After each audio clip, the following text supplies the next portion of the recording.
ఎక్కడికక్కడ మీకు అన్ని కూడా నేరుగా అందే పరిస్థితి వస్తుంది. ఈరోజు నేను 60 లక్షల మందికి పింఛన్లు ఇచ్చాను. ఈరోజు ఇక్కడికి వస్తే మీ కలెక్టర్ ఇప్పుడే చెప్పాడు 94-95% పూర్తయినాయని. ఎంతైనాయి? ఇప్పటి వరకు ఎంత ఇచ్చారు? 96%తో రాష్ట్రంలోని ఈ టైంలో నెంబర్ 1గా పెన్షన్లు ఇచ్చిన జిల్లా అనంతపురం జిల్లా. 3 నెలలు కూడా అనంతపురం జిల్లానే వస్తా ఉంది. నేను దారిలో వస్తా ఉంటే 2-3 ముసలమ్మలు కనపడిస్తే ఏమమ్మా నీకు పింఛన్ వస్తుందని అడిగా. తీసుకున్నావా తల్లి అన్నా. ఏం తల్లి ఎంత ఇచ్చారంటే తెలివిగా ఆ తల్లి 4 చూపించి ఇంత ఇచ్చారయ్యా అనింది. నేను అడిగానప్పుడు ఎవరికైనా డబ్బులు ఇచ్చావా అన్నా. లేదు ఎవరు ఒక పైసా తీసుకోలేదు, నేరుగా మా ఇంటికి వచ్చి ఇచ్చారని చెప్పి ఆ తల్లి చెప్పిందంటే అది నా అభిమతం. దారిలో వస్తా ఉన్నాను కాబట్టి ఆవిడని అడిగాను. అందరినీ నేను అడగాలి. అందుకే మీ అందరికీ పింఛన్ తీసుకున్న 1 గంటలో ఫోన్ వస్తుంది. మీకు పింఛన్ ఇచ్చారా లేదా, ఇచ్చుంటే కరెక్ట్గా ఇచ్చారా, ఎవరన్నా లంచం తీసుకున్నారా అని అడిగి 60 లక్షల మందికి పింఛన్లు ఇవ్వడమే కాకుండా సక్రమంగా ఇచ్చారా లేదా నేరుగా తెలుసుకోవడానికి మీకు ఫోన్ చేస్తానని మీ అందరికీ హామీ ఇస్తున్నా. అప్పుడు ఎక్కడన్నా ఎవరైనా ఒక చిన్న కంప్లైంట్ వచ్చినా ఆ ఆఫీసర్ పైన యాక్షన్ తీసుకునే పరిస్థితికి వస్తుంది. ఇదే కాకుండా ఈరోజు నేను ప్రతి ఒక్క దాన్ని అన్ని సేవలు కూడా ఆన్లైన్లో పెట్టిన తర్వాత, ఒకప్పుడు ఎన్నికల్లో మీరు చూసుంటారు నేను అప్పుడప్పుడు ఫోన్లు చేస్తానే ఉండేవాడిని మీకు. ఈవెన్ కాలువ శ్రీనివాసులు నాకు చాలా దగ్గరైన 10 సార్లైనా అడుగుంటా మిమ్మల్ని అందరినీ. కాలువ శ్రీనివాసుల పైన మీ అభిప్రాయం ఏంటని అడిగా.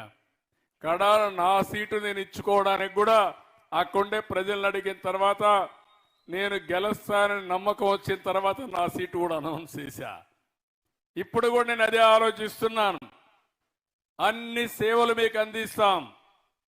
నేను ఫోన్ చేసి మళ్ళా మిమ్మల్ని అడుగుతాను. మీరు మనస్సాక్షిగా చెప్పండి, తప్పులు చెప్పొద్దండి, రాజకీయాలతో చెప్పొద్దండి. మీరు రాజకీయంగా చెప్తే నేను పట్టుకోవడం కూడా నాకు అవుతుంది. ఇప్పుడు ఆర్టిఫిషియల్ ఇంటెలిజెన్స్ వచ్చింది. నువ్వు మాట్లాడితే వాస్తవం మాట్లాడుతున్నావా రాజకీయం మాట్లాడుతున్నా కూడా తేల్చేస్తుంది. కాబట్టి ఆ బాధ కూడా లేదు. కాబట్టి నేను ఒకటే చెప్తున్నా, వాస్తవాలు నాకు చెప్పండి. నేను మెరుగైన సేవలు మీకు ఇవ్వడానికి అనునిత్యం పనిచేస్తానని మరొకసారి మీ అందరికీ హామీ ఇస్తున్నా. ఒకప్పుడు ఈ అవకాశం లేదు. ఒకప్పుడు కనుక్కోవాలంటే చాలా ఇబ్బందులు ఉండేటివి.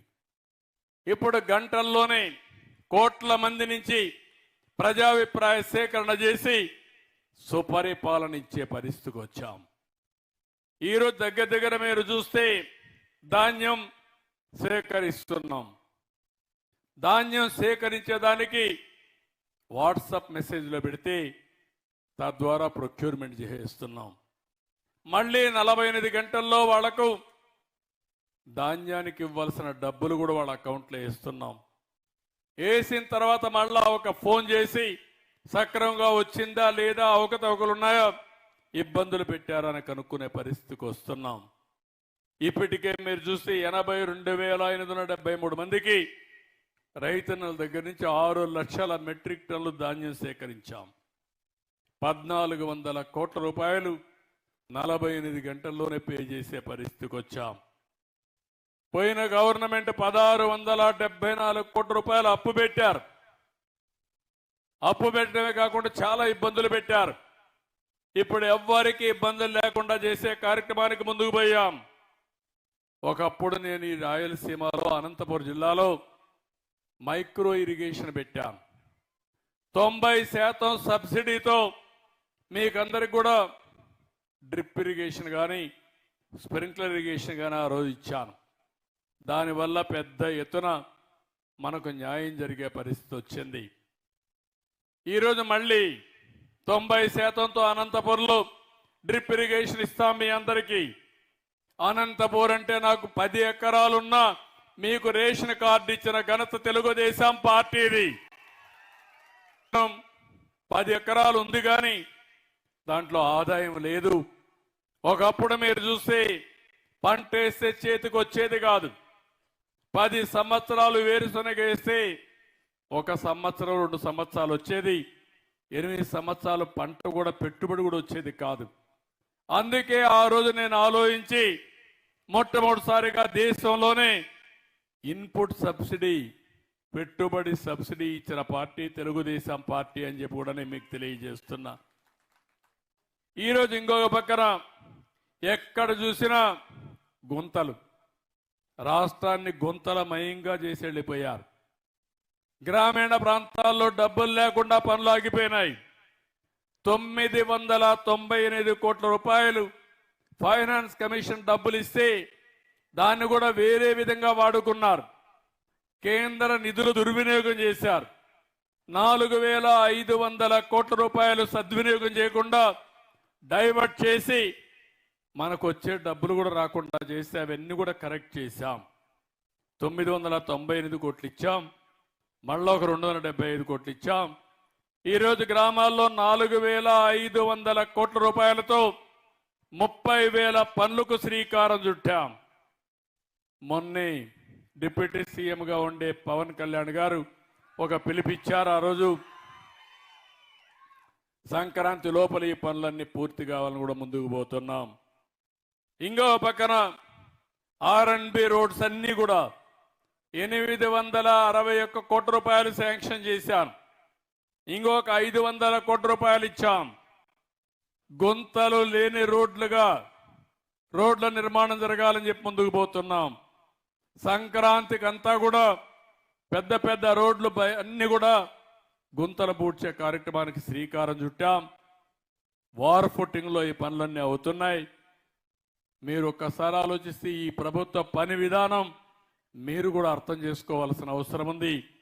ఇన్ని ఇబ్బందులున్నా ఇబ్బందులను అధిగమిస్తూ ఒక్కొక్క పని చెప్పిన పనులను నెరవేర్చుకుంటూ ముందుకు పోతున్నాం. ఇంకో పక్క చాలా సార్లు చెప్పాను నేను, బాబు వస్తే జాబ్ వస్తుందని. మా తమ్ముళ్ళకు అనేక సార్లు చెప్పాను, మీరు నా మీద ఎంతో నమ్మకం పెట్టుకున్నారు. అందుకనే ఫస్ట్ టైం దేశంలోనే ఎవరు ఎక్కువ ఉద్యోగాలు వస్తే ఆ పరిశ్రమలకు ఎక్కువ ఇన్సెంటివ్స్ ఇస్తానని చెప్పిన ఏకైక ప్రభుత్వం తెలుగుదేశం ప్రభుత్వం, ఎన్డీఏ ప్రభుత్వం. ఆ విధానం చూసినప్పుడు 25 కొత్త నూతన పాలసీలు తీసుకొచ్చాం. ఒకప్పుడు నేను ఈజ్ ఆఫ్ డూయింగ్ బిజినెస్ అన్నాను, ఇప్పుడు స్పీడ్ ఆఫ్ డూయింగ్ బిజినెస్ అంటున్నాం. 5 నెలల్లో 4 లక్షల కోట్ల రూపాయల పెట్టుబడితో మా తమ్ముళ్లకు 4 లక్షల ఉద్యోగాలు ఇప్పించే బాధ్యత మాదని మీ అందరికీ హామీ ఇస్తున్నా. ఇంకో పక్క నేను ఆ రోజు మాట్లాడాను వర్క్ ఫ్రమ్